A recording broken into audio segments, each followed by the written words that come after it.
Let's go. Yo. Get up, nah, I ain't a quitter. Toss me the ball, I'm a really big hitter. Big picture, I'm a straight killer. Rising the song to the highest bidder.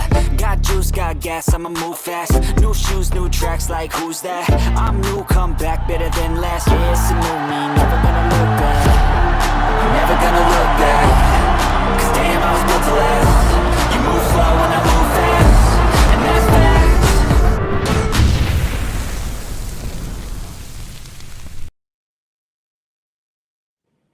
Welcome back, Chicago fans and Panther fans. You're watching Griffith Panthers Baseball and Softball on Tracks, brought to you by the Chicago Sports Podcast. I'm your host of the most, Brandon Tracks Hiatt, joined by Coach Braddy. Your baseball team has been ripping the cover off the ball this spring. That's been the driving force behind your squad's hot start and offensive firepower. What's been the key to that? I would say, we're still actually trying to find consistency with it, but we've had some games where the bats have been hot. They broke out, like today against Wheeler, for example. We had scored 5 in the 6th. The pull ahead, it carried us to another conference win. We're 2-0 in the conference, 4-2 overall to start. But honestly, just putting the ball in play, an emphasis on putting the ball in play. Last year, we struck out way too much. Our strikeouts are down this year. They still could be more down. But that's something we're going to continue to get better at every week.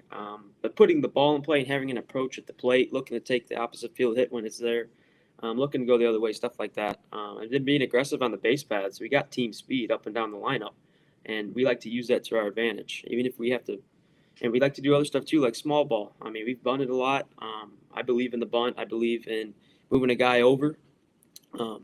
And with the guys that we have, we don't have a lot of big power hitters. So using small ball and stuff like that has helped us win games already this season. That's gonna be a key moving forward to keep our offense going.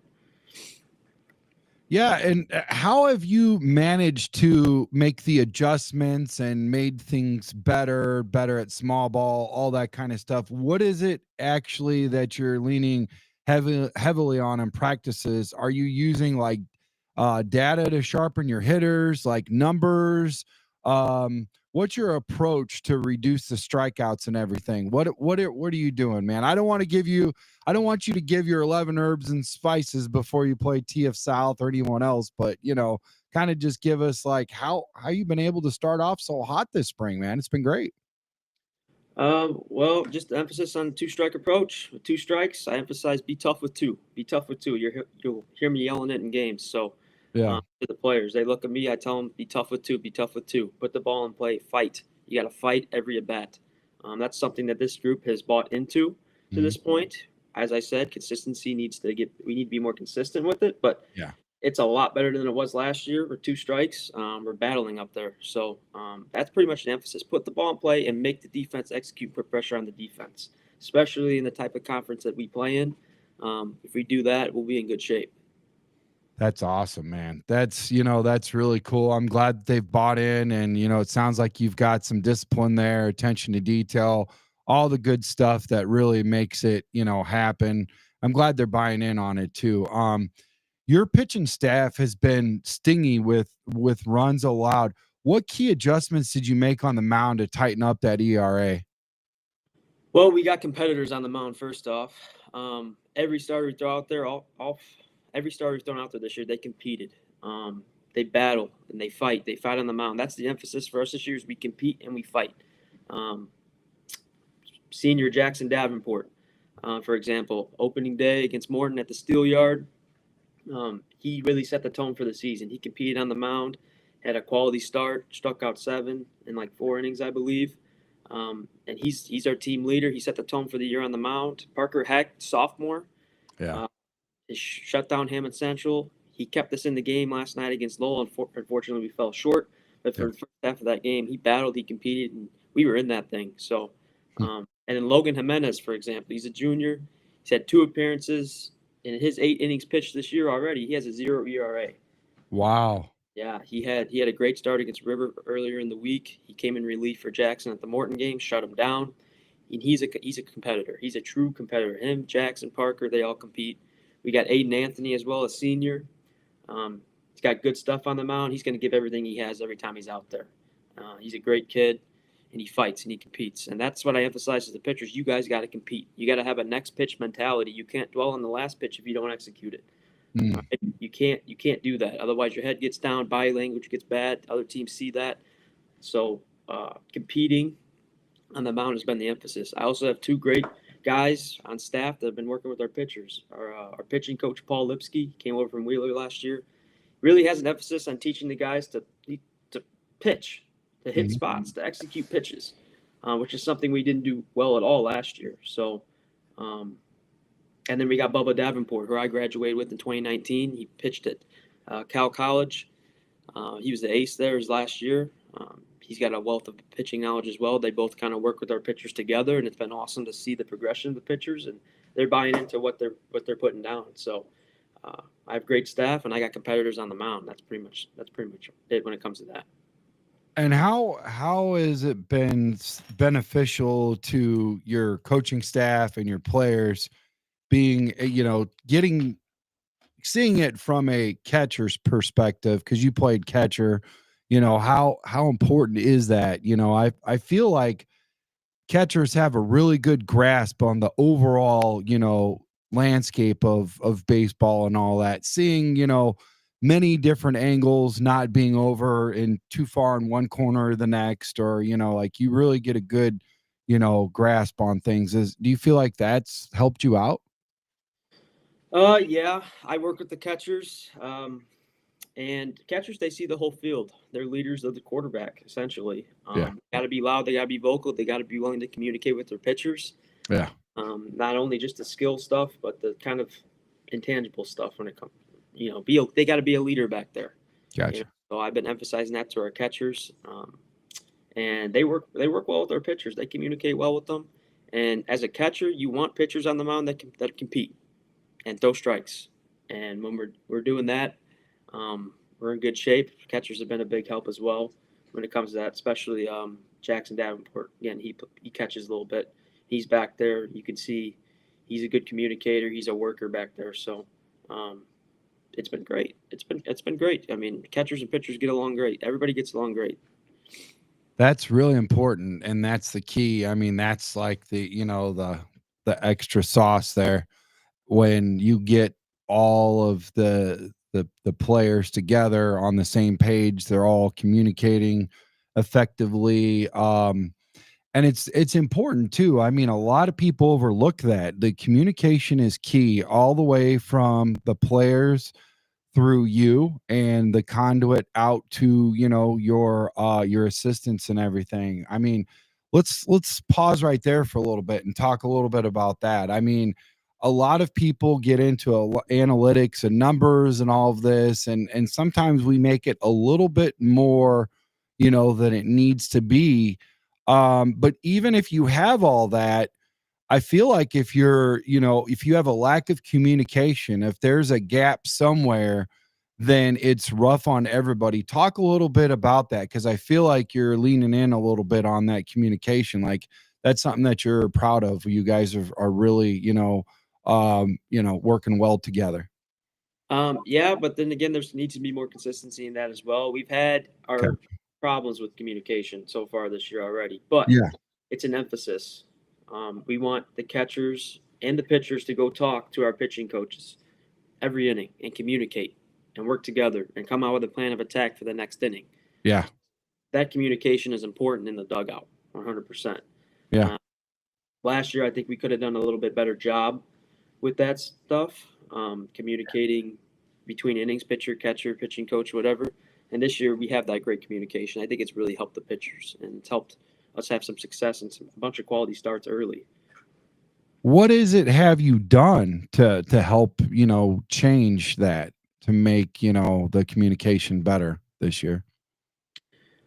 Well, I think the returning players last year saw that we didn't communicate well enough in situations, and it hurt us in the field, not just in the dugout, but also in the field. Communication is huge. We got to be on the same page with things. If we're not on the same page, things could get ugly. And that's still a work in progress with this group.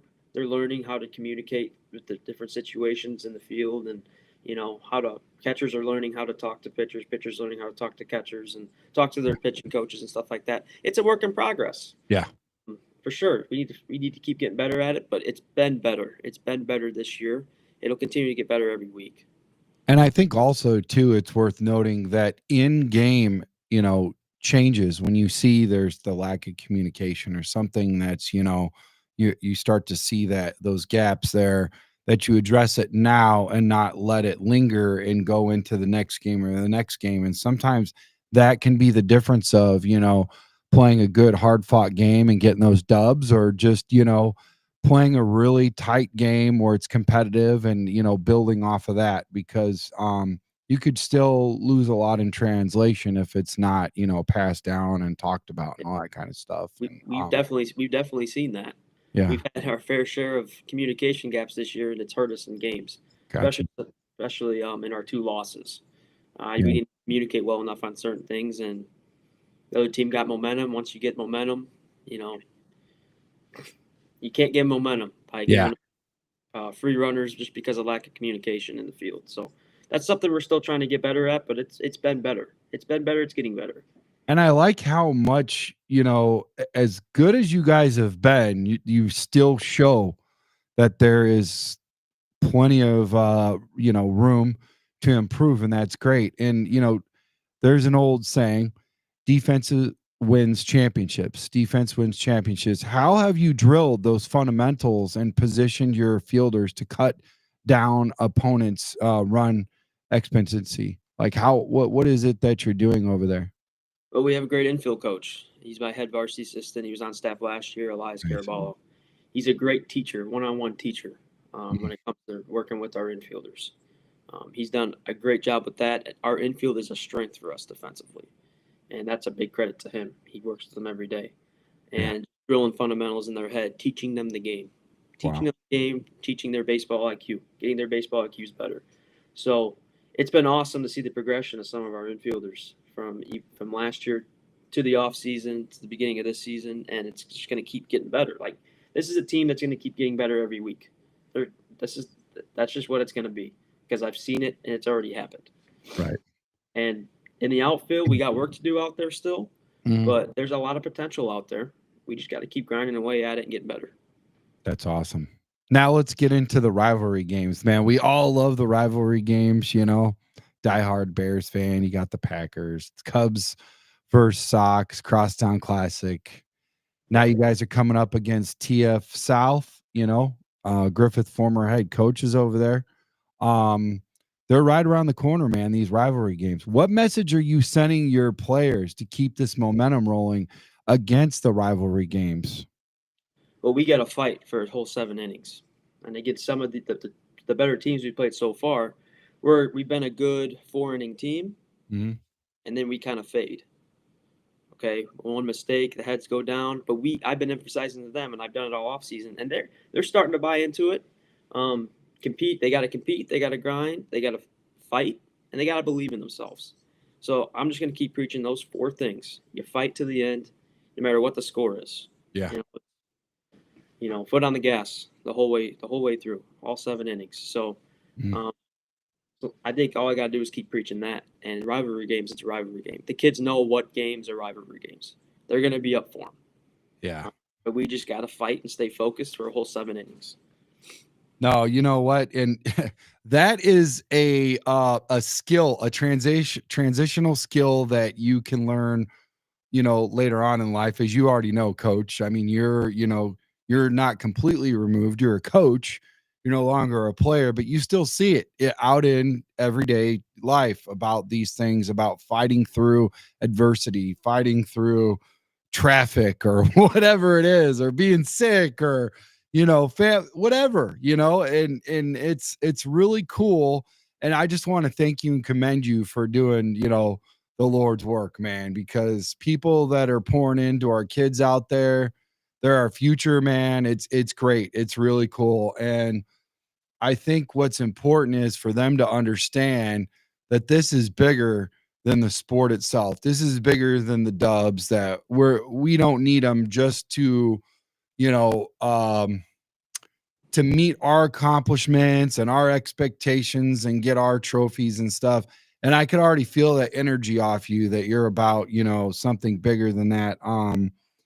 But these, getting back to the rivalry games, oh my gosh, they bring like so much like awesome energy. Like it's just something like palpable that you just can't get under any other situation, man. Yeah, definitely, 100%. Yeah. I mean, Highland's a big rivalry for us. Yeah. So I'm looking forward to that game later in the year, Yeah. and a few other ones as well. They've been traditional rivals. So yeah, we're excited for those. We're going to be up for those games. As for TF South, they're not a rivalry, but kids Right. get to play their old coach tomorrow. Yeah, that's the part where you kind of want to there's a little something extra there is what I'm getting at, because of that factor, you know what I mean? Yeah, so So, tomorrow I think it's going to feel a lot like a rivalry game. And I get along with Amir Wright, the head coach right. of TF South. Yeah. I was on his staff last year. I coach in his travel ball organization, the 15U coach. Okay. Okay. The organization that he's just starting up this year, which the Windy City Miracle. And Nice. I talk to him a lot weekly. We have a great relationship still. Mhm. So it's going to be pretty fun playing him. The guys are going to be ready to go tomorrow. Nice. Yeah, man, I'm excited. I can't wait to hear about it and see the outcome and whatever. But how do you let's pause really quick there and then we're going to bring on another coach here shortly, but let's pause really quick there cuz I got a question for you. How do you differentiate when you have a friend in a mirror over there and keep it, above when like that's, you got your job to do, you want to be competitive, but at the same time, like, do you feel like any like emotion like during all that, or is it just like you flip the switch and it's a different, it's all business, baby?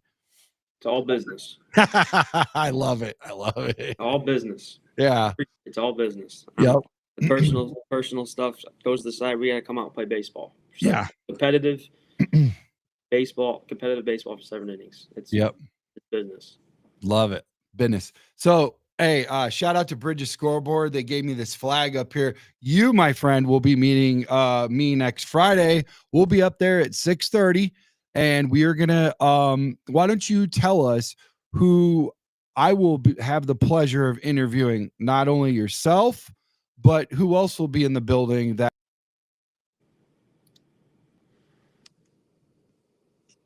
I lost you. we're Jackson Davenport and Aiden Anthony. They're both seniors, our senior captains. They're the heartbeats of the team. They're the faces of the team. They've been in the program for 4 years. They're the only two players in the program that have been in the program for all 4 years. So they're big pieces to us. They're starters, and they're really great kids and great leaders. So looking forward to that next Friday.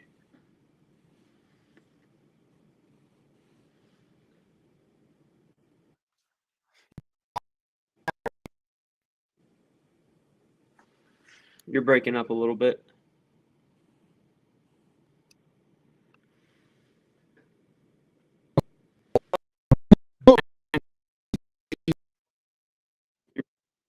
You're breaking up a little bit. Can't hear you. man. I see that. I'm quick on our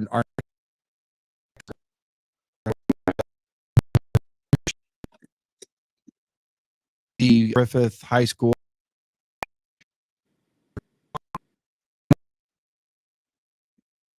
We'll see Friday. You're breaking up a little bit. I did not hear a word you said.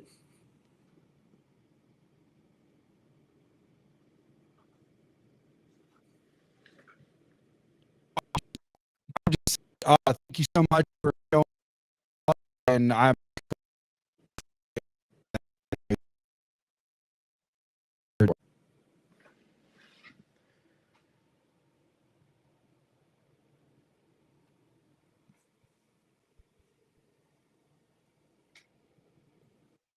okay.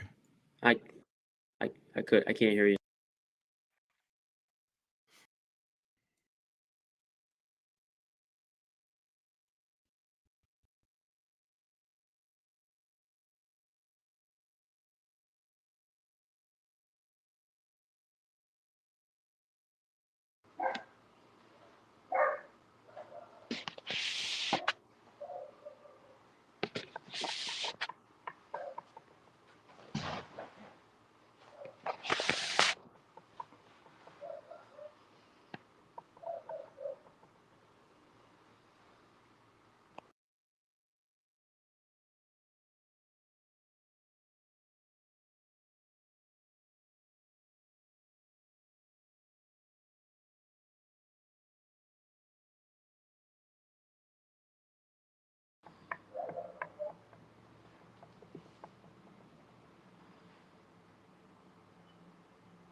Hey, there we go.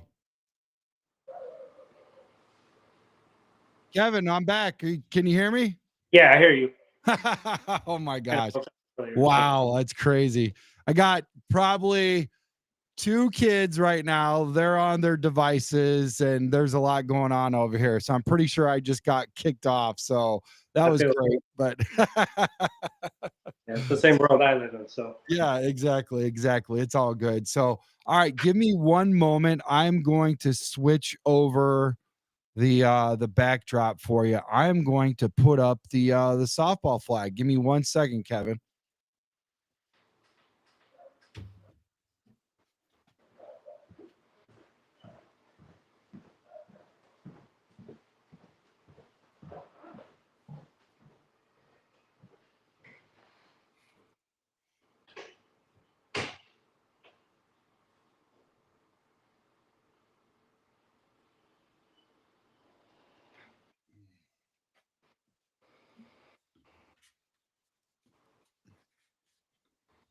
All right. Kevin, how you doing? How you doing this evening, buddy? thank you for having me. Very good. Oh man, hey, thank you for answering the bell, man. I'm really excited to have you. Your softball Panthers have shown impressive power and plate discipline, man. It is ridiculous. What's your recipe for balancing those 2 elements? I think I focus on small ball, but also I think this year with this group of girls we have, they hit for a lot of power. So I try to push in between of both. So, but definitely this year they succeeded with a lot of power than small ball. So That's awesome. How long have you been coaching, bud? I've been coaching probably 25 years now. So Oh my gosh. like 10 years in baseball, and then I went over to softball, which I never thought I would do, but it turned out to be amazing. So just coaching the girls, it's just a different beast. So Oh my god. It's so much fun, isn't it? My daughter, she was a pitcher and I had such a great time. I mean, they get all fired up and they're doing their little chants and dances and singing and all that stuff. And they take it seriously, man. It's a lot of fun. Sounds like you enjoy it. You've been doing it that long. Yeah. If you would have told me I would be doing this 20 years ago, coaching girls softball, I'd say you're crazy. But I fell in love with the game and just being around the girls and the attitudes and the heart that they give you and the hard work they give you. So That's awesome. Yeah, this flag actually came from Bridges Scoreboard. Scott hooked me up for tonight's episode. Shout out to Bridges Scoreboard. Thank you guys so much for helping me out. And pretty soon, Kevin, we will have you up there. We'll talk about that towards the end of the show. But I want to talk to you about your pitching rotation, man. It features a mix of speed and spin. How do you develop that arsenal in practice to keep hitters off balance? What is it that you do? What's your secret sauce over there? well, I think for me, I try to mix it up to where we have like Cheyenne Fant, who throws for speed and for movement, but she throws hard. Then we have Bradley Bridges, who also throws hard and has some spin on her ball and movement. So I just try to mix it up. We also have Victoria Nudo, who's a different speed. So I try to speed and spin and try to mix them up so they're successful. Right. That sounds good, man. I like the switching it up, giving them different looks. That's very smart. Very smart. But I'm also that I have a coaching staff that whenever any player comes up, we know what their average is. We know what they did last time. We know what pitches we throw to them. So it's I'm lucky to have the staff that I have. So.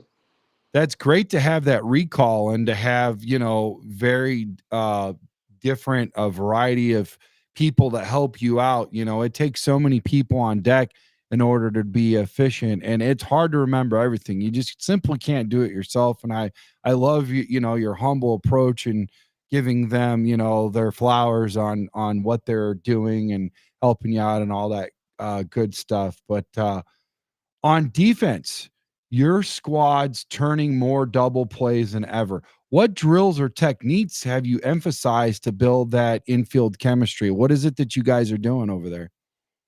We're doing a lot of backhand drills, forehand drills. Just to me, I believe in softball and baseball is repetitive motion, something your body gets used to just by doing it over and over and over again. It's like walking. Before you know it, you're going to be able to do it. And it's just by just doing it over and over again. Yeah, I love it. That's true. Repetition leads to retention. You know that. I know that. And the more that they see that, they'll buy into it. Sounds like they're buying into it. Sounds like you guys have got a really good thing going over there. So big tests lie ahead against Crown Point pretty soon, right? How do you mentally and physically prepare your players to thrive under those kinds of pressures? I push playing the game, no matter who you're playing, the same. Wake up the same way and give them the Yeah. respect they deserve.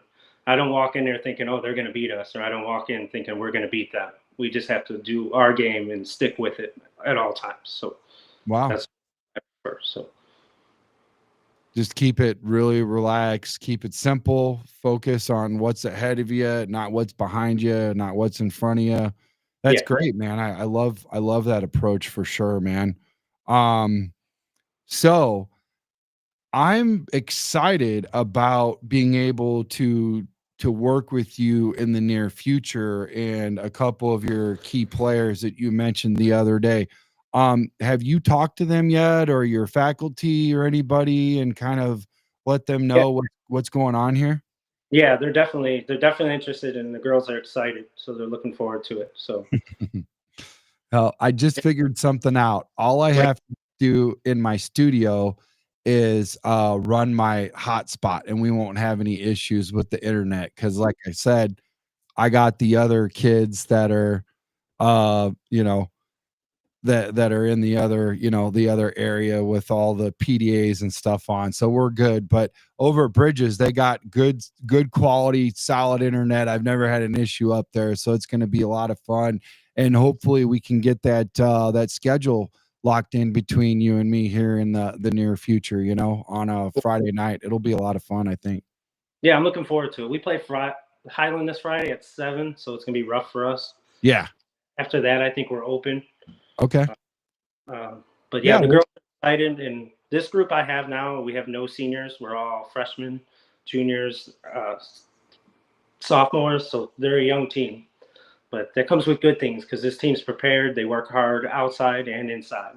So they don't just come to me to play. They're out doing their pitching lessons. They're out doing everything themselves too. So it makes it very easy to come in there and just kind of help them along. What would you say is your specialty? What's one thing that they come to you and you feel confident in that you can really shine and help them out? I'm a big defense guy. So Okay. defense and hitting to me are the keys, but I've always probably more advanced in defense than anything else. So teaching that to be quick and just the muscle memory of the whole thing. Yeah. That's awesome. We got a shout out in the chat. There's a lot of people in the chat between you and Andrew on here. And one says Briley is having a great year. Her dad is definitely watching. So that's really cool. Yeah, and there was no bigger fan than Jeff was for Briley. I mean, he's been talking to me about Briley for the last 4 years. When she hit her first home run, I was so happy for her. It was just, I can feel him there. It was just kind of weird. Wow. Then she hit a grand slam against Wheeler to actually win that game, which is huge. We haven't beaten Wheeler in years. So. Oh, really? Yeah. So I've been here 4 years, and we've come close, but we've always lose by like 1 run. So. Wow. Sounds like a really good program. I'm glad you guys got over that. And man, I'm excited for you guys. It's a lot of fun. Yeah, I'm too. I'm looking forward to our next couple of years. We're young, but this next group of girls we have coming up are hardworking and amazing. And that's what's good about this group. They've all played together throughout the years. So it's not hard to get them comfortable turning double plays and stuff like that. They know who they're playing next to. So Looks like you're traveling well. JD says at Natalie Fianello CO 27. Yeah. So yeah, Natalie's a talent. You're going to hear a lot from Natalie in the future. She's all around a great hitter, and her defensive play is amazing. So, yeah. So would you care to share with us who you're going to be bringing up at Bridge? We'll tentatively soft schedule it for not, this Friday, but the next. I'm looking at bringing Cheyenne Fant and Briley Bridges the first time. Okay. I know I want to bring Natalie Film out. Messed up her name. Natalie also. So Yeah.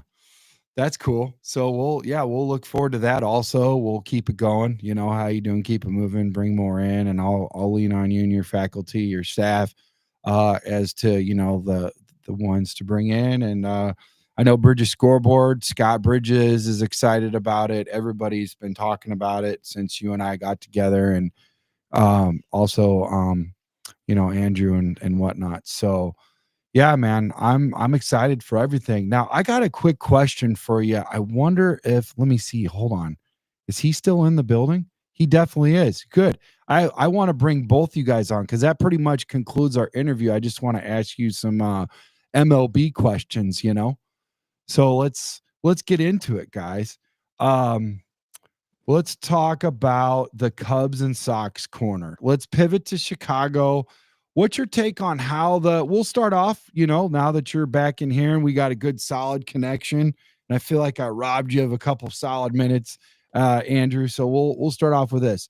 What's your take on the Cubs? You know, can they maintain their offensive surge and bullpen efficiency down the stretch? What's your take on that? Well, I'm a Sox fan, so I don't like saying too many good things about the Cubs. But yeah, I mean, I think they're going to be a playoff team. There's no reason why they shouldn't. Yeah. They have they have some dudes in their lineup. I think it's well-rounded. I mean, I'm not going to say too much about the Cubs, to be honest with you. No, you're good. You're good. You're good. But I had to ask you, I know both of you, right, are Sox fans, so Southside. Yeah. So yeah, I'll ask you that same question. What do you feel about this? Their offensive surge and bullpen efficiency. Did you guys see today? So it was really interesting. I know you guys have been busy working and everything and building America and all that with the kids, but I think it was the 8th inning, Arizona Cardinals, whoever is their media, they got on XApp and they're like, we own the 8th inning, be scared or something like that. And that's when the freaking Cubs flipped the switch and it went bananas, dude. That was crazy. That was crazy the way. And, you know, I think their run against their opposing team is redonkulous. They've got like 50 or something. And the next team underneath them is the Padres. And they're sitting at like 25 or they're so far ahead. It's not even funny. Do you think that that's possible that they could keep up with this, or is it just like a hot start over there? Are you asking me or? Yeah, I'm asking. Yep. Yeah. I don't know. Like I said, Andy said, I'm a Sox fan too. Yeah. I do believe the Cubs, they're looking great this year, but they always tend to kind of fall apart at the end. They don't spend enough money. So to me, it's more about what the Sox problem is, the ownership. Put the money into it, get the youth involved, and they'll be fine. The Sox, on the other hand, that's a different story. Well, and I'm glad that you brought that up. I will pause for the cause and stay where I'm at with you. Let me ask you, Kevin, for the White Sox rebuild, where do you see the biggest growth areas are right now in terms of plate discipline and pitching depth? By the way, if you guys ever need some Sox tickets, obviously I won't ask you about Cubs because I know what you're going to do with them. But if you guys need some Sox tickets, let me know. I'll hook you guys up. So I got Stone on speed dial and we'll make it happen. We'll get you some good seats. What do you feel is the biggest growth area right now that you see with them? With the Sox, it's hard. I mean, some of their youth is good, but they don't seem to do much every year. And it seems like every year it's just repetitive. So it's become kind of hard to watch. You know, it's almost to me like if they get new owners, we might have a shot. Until we're willing to, like, to me, Chicago's a big city. We should be able to put up some big teams. And right. We've been able to do that in years because we don't want to spend the money. Right. Well, how do you feel about it, Andrew? How do you feel? What's the biggest growth areas right now in terms of plate discipline and pitching depth? Where do you see them? Well, they got some good young pitchers in their organization. They're just not here yet. Yeah. And, you know, they got catching depth.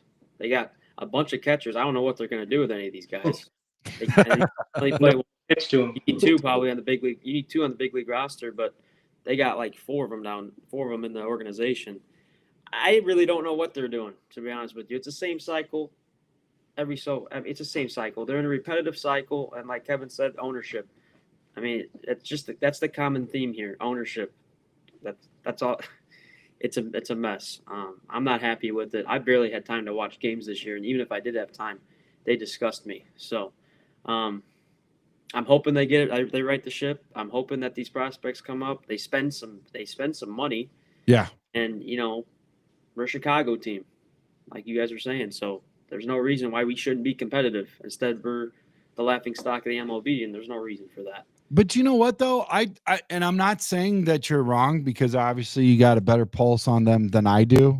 Same, flip side the switch with the Cubs, but I do obviously Chicago sports podcasts, Super Network. I pay attention to both. And I will say I'm actually watching those games, and especially early on. It's still early on, but early on, like when it first started, I'm like, man, you know what? They've actually got a product, and yeah, I don't know if you guys feel that way, but I'm actually pleasantly surprised on how it was. I thought it would be a lot worse. I'm actually seeing some games where they're in, and I know you guys want to close them out and get some dubs. I get all that, you know what I mean? But I'm just saying, from an outside perspective, I see some good stuff. And how do you feel about the coach? How do you feel about the coach over there? I like the coach. I do too. I actually do like Will Venable. I think he's a very intelligent guy. He knows baseball. He's smart. He's a smart coach. Pedro Grifol last year didn't strike me as that. So I think out of the right guy, they just don't have any talent around. They don't have any talent up there. They don't have much of anything. They got a bunch of guys. So all their talents in the minor leagues. It's the same story we heard a few years ago. And then that is, not working out. Will they trade them away? Kevin, do they still have the campfire shake? That's all I want to know, because that looks delish, man. That's the main reason I go nowadays, is for the food. I'll still go to the games, but I don't take it personally when they lose anymore. Yeah. I gotcha. So one of our followers, by the way, we've got over 75 in the building across all the platforms. Thank you everybody for showing up and showing out on X app, Instagram, Facebook, YouTube, all that. I mean, obviously you guys travel well. So that's awesome. That's cool. Shout out to everybody. Thank you guys for, showing some interest in local, regional stars, regional rising stars. This is what it's all about, man. Giving back to the community, and they've got some really good talent here in Griffith, man. I'm excited. I do have a question from a follower. He wants to know, how are you Sox fans liking Sosa so far? I've been so busy this year, it's hard for me to keep up with it. So it's kind of in and out, trying to catch up to what's going on. Leonid Sosa, I actually, he has some ability, He can hit a little bit. The glove's not bad. You can work with the glove in the middle infield. But he's actually surprised me a little bit with how much pop he has. So I haven't watched him much this year because I don't have the time.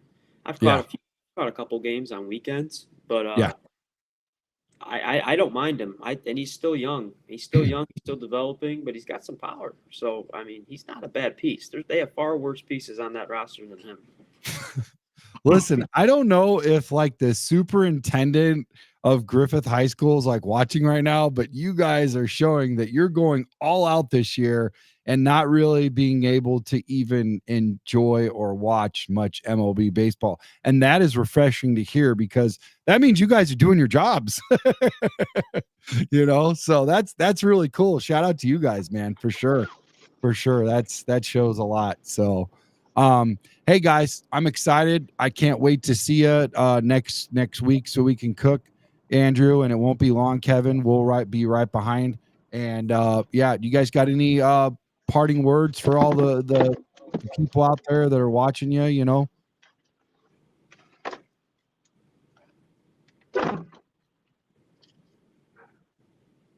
What was that? Sorry. Do you guys have any parting words for the people out there that are watching you guys? Come out and watch us play. Come out and watch us play. We're off to great starts. It's Griffith baseball and Griffith softball.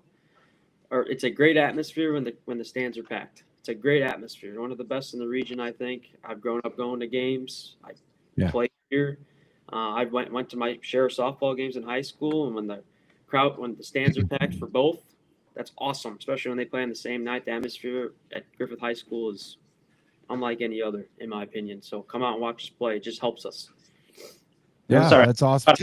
Tell everybody where you guys are at. Tell everybody where you guys are at. So, like, because there's legit people in Illinois. Coast to coast, the whole United States. You're everywhere.